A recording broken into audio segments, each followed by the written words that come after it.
Assalamu alaikum wa rahmatullahi wa barakatuh. May the peace and blessings of Allah be upon all of you. Welcome back to the proof that Islam is the truth.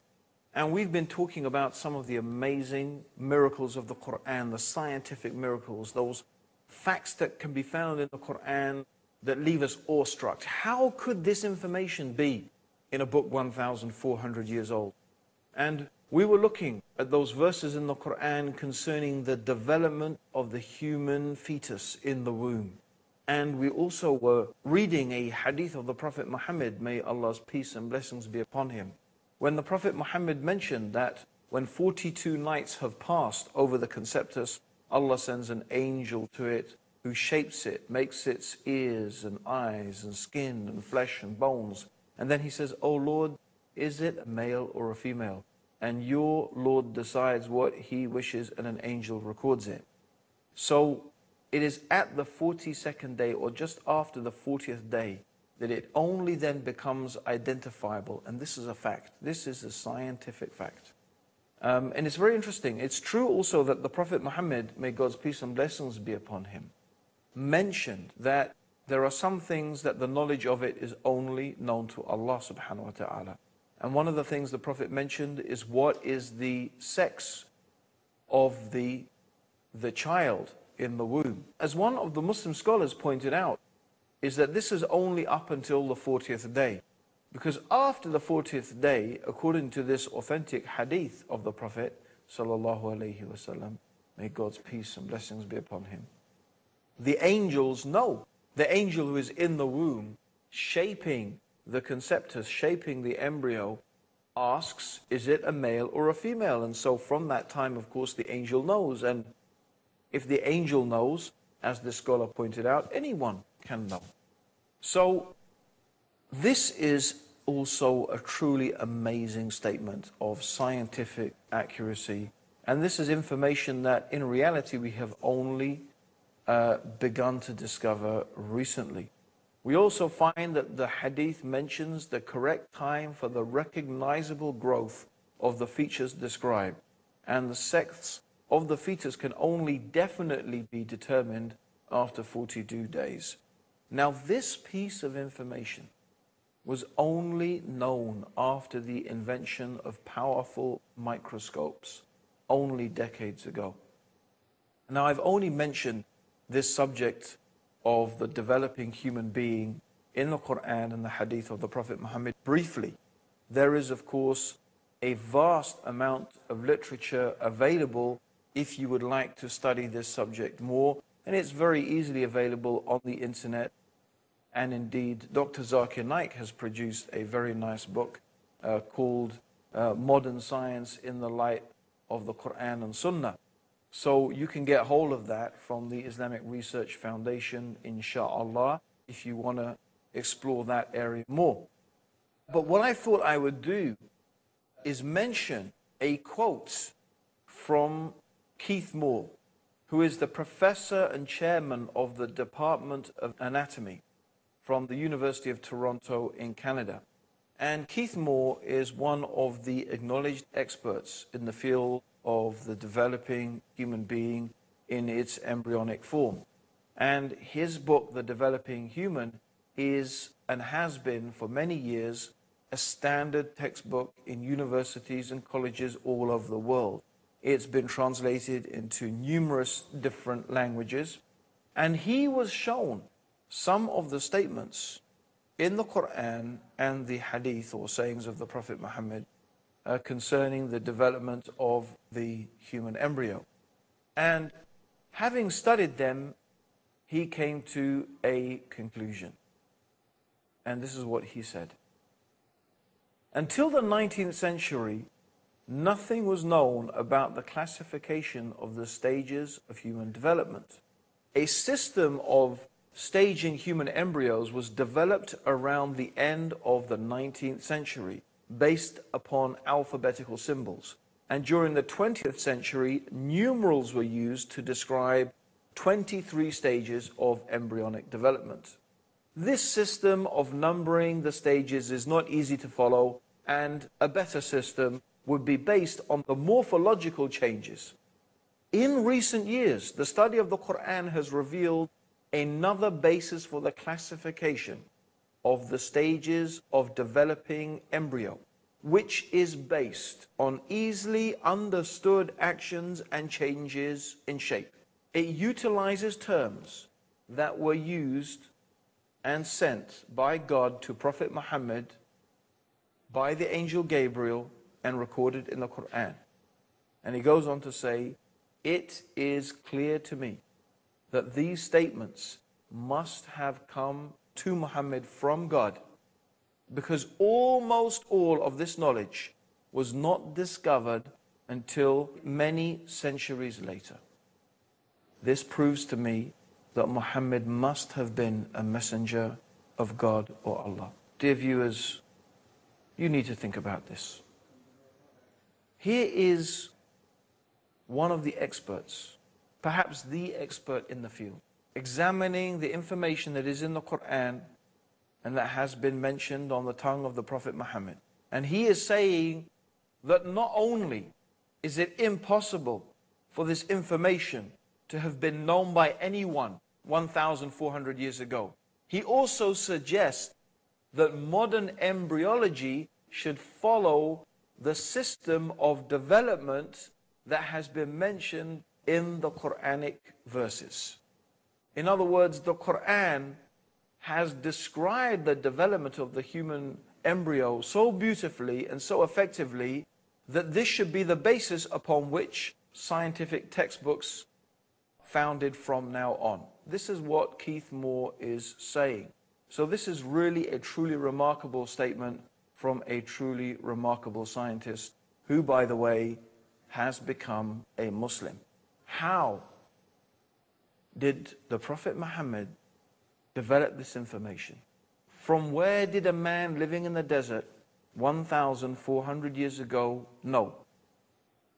From where did he get the knowledge? This is the question that you have to ask. This is the question that you have to examine. The next thing we want to look at is the water cycle. The water cycle, that is the cycle of water where the sun heats the sea and causes evaporation, and from that evaporation we have clouds forming, and how the winds move those clouds, and from that rain falls. Now, the Quran accurately describes the water cycle and the origin of underground springs. And we're going to be talking about that after the break. So whatever you do, don't go away, because we have some more amazing facts for you in the proof that Islam is the truth.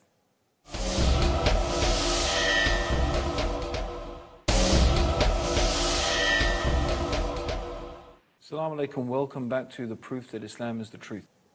And we're going through some of the amazing scientific statements in the Quran, things that it was impossible for Prophet Muhammad to have known 1,400 years ago. Now, one of the things we want to talk about is the water cycle. Now, it may seem very obvious to us today about the water cycle and, for example, the origin of underground springs. But the ancient Greeks, for example, didn't seem to get it right, despite all of their philosophy and their knowledge and their ability. They actually theorized that underground springs were a product of spray that came off the sea and collected in caves. And then the spray that came off the sea and collected in the caves dripped down into the underground reservoirs through a great sea called the Abyss. In fact, it was not until the 18th century that the water cycle was really accurately described. Yet the Quran says 1,400 years ago, in the 39th surah, in the 21st ayah, have you not seen that Allah sent water down from the sky and led it through sources into the ground? This is a simple but in fact highly accurate description of the water cycle. Another amazing fact that is mentioned in the Quran we find in the 24th surah of the Quran in the 40th verse. And it's talking about the state of those people who disbelieve and reject faith in God. The Quran describes the state of the disbeliever, the person who has rejected faith. like a darkness. A darkness that is so dark, it is like the deep depths of darkness in a vast, deep ocean, overwhelmed with wave upon wave, topped by a cloud. If a man stretches out his hand, he can hardly see it. For any to whom Allah gives no light, there is no light. Now, on the surface, here Allah is giving a simple description. A person who does not believe in God and does not follow the guidance that Allah has sent down is a person who is in darkness. They are lost. Their life is a confusion. In fact, their life is so confusing, they can hardly see what is in front of them. This is how Allah is describing it. Darkness upon darkness, confusion upon confusion. He can hardly see or understand what is happening. If God does not give a person light, there is no light. So it is describing a type of absence of light, of being able to see or know really what is truly going on. And so this is the case that is described. So on the surface, we have a very poetic, we have a very strong and vigorous and amazing description of this darkness and the state of being lost. Yet when we examine it in more detail, there is something else going on here as well. There is a clue to some scientific truths. First of all, the Quran describes a vast, deep ocean, and it describes waves upon waves. Now, of course, most of us are familiar with the waves that are on top of the ocean. But what does it mean, waves upon waves? Are there other waves in the ocean? Well, we're going to find out. Also, the Quran talks about a person being deprived of light, that they can hardly see. Now, a ray of light is composed of 7 colors: violet, indigo, blue, green, yellow, orange, and red. And light, when it hits water, goes through what is called refraction. That means that, for example, in the upper 10 to 15 meters, the water absorbs the red color. And as you go deeper, each of the colors in the spectrum become absorbed by the water, until you get to a depth of below about 1,000 meters, there is complete darkness. Now, what is amazing is that we also find in modern scientific discoveries that internal waves cover the deep waters of the seas and oceans, because the deep waters have a higher density than the waters above them. So waves upon waves. We have the internal waves in the deep, deep ocean, and then we have the waves on top of the ocean. And then the clouds and so on and so forth, they add to the darkness and the disparity and the breaking up and the refracting of light. Now, what is interesting is the deep darkness. Remember, the Quran says they stretch out their hand, they can hardly see it. This deep darkness begins below the internal waves in the ocean. In fact, there are certain fish down at those depths which need their own lights in order to be able to see. And amazingly, Allah has created these creatures that can actually generate their own lights.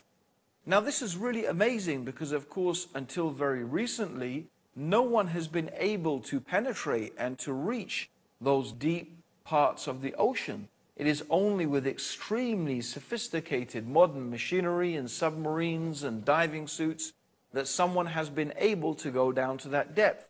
Yet we have the Quran 1,400 years ago describing the internal waves of the oceans and the darkness that is there at the depths of the oceans. How on earth, how in the heavens could a man living in the desert 1,400 years ago have known about such detailed information about a science like oceanography?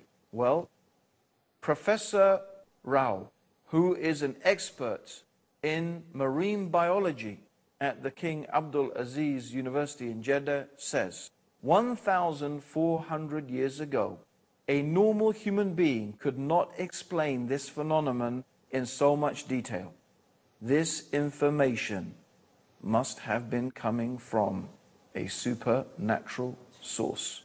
My dear viewers, this even is not the end of the amazing scientific statements in the Quran. Because the next thing I want to deal with is cosmology. The statements in the Quran concerning the universe. Now, until recently, or we could say up until the 1960s, there was a major controversy between scientists concerning the state of the universe. Now, some scientists believed and had begun to develop the idea that the universe was in a state of flux, that the universe was in fact expanding. And from this theory of the expanding universe also came another theory which is commonly known today as the Big Bang Theory. This is the idea that the universe had a common origin in a singularity, a dense, condensed type of matter. The universe was a infinitely small, we could say, part of dense matter. And this infinitely small, dense matter then exploded into what is the universe that we know today. Now, this was opposed by the static state theory. The static state theory, and this was very much preferred theory of atheists, that the universe was the way it was eternally in the past and will keep on being that way eternally in the future. And this was a theory that was really largely based, at least initially, and was believed in by Albert Einstein. And many people therefore followed on from that with this idea of the static state theory. And so this idea of the Big Bang Theory, which was, really held by Fred Hoyle, he was the person who supported this theory, and Lemaitre, who was opposing it with the idea of the Big Bang Theory. Now, evidence came to light that showed that variations in the light spectrum that were being emitted from galaxies and stars, which is called redshift, showed, in fact, that the universe is expanding. And it's amazing that this scientific fact that has now been confirmed, and it is agreed upon by almost unanimously all scientists in the field, that we live in an expanding universe. And the evidence very, very clearly and strongly suggests that. What does the Quran say? 1,400 years ago, before there were telescopes and all the means to discover this information, the Quran says in the 51st surah, in the 47th ayah, the heaven, we have built it with power and we are expanding it. Let's just repeat that again. The heaven, we have built it with power and we are expanding it. 1,400 years ago, the Quran is mentioning how the universe is expanding. The next most important observational evidence was the discovery of cosmic microwave background radiation in 1964 by a powerful telescope. And this had been predicted in the Big Bang Theory as a relic of the hot ionized plasma of the early universe when it first cooled sufficiently to form neutral hydrogen and allowed space to become transparent to light. And its discovery led to the general acceptance among physicists that the Big Bang is the best model for the origin and evolution of the universe. What does the Quran say in the 21st surah, in the 30th ayah? Have not those who disbelieved known that the heavens and the earth were joined together as one united piece, then we parted them, and we have made from water every living thing. Will they not then believe? The common origin of the universe, or the singularity that scientists believe today the universe originated from, and which led to the Big Bang. It is considered that the conditions of this singularity were so precise, it is almost inconceivable that it could be in that way, except that it has been made by an all-wise and powerful Creator. These are some of the amazing things that the Quran is telling us about the origin of our universe. The Quran also mentions that Allah turned to the heavens when it was dukhan. And the word dukhan in Arabic means smoke. This also accurately describes the hot, gaseous mass of the universe before the galaxies and the stars began to be formed.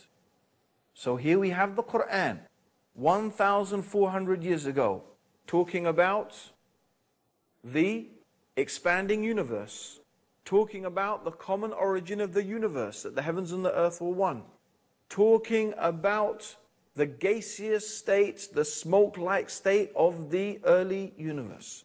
This is in a book 1,400 years old, mentioning facts that scientists have only begun to discover today.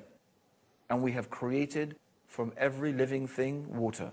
It's a fact that every living thing has its basis in and is fundamentally composed of water. You and me are about 70 to 80% water.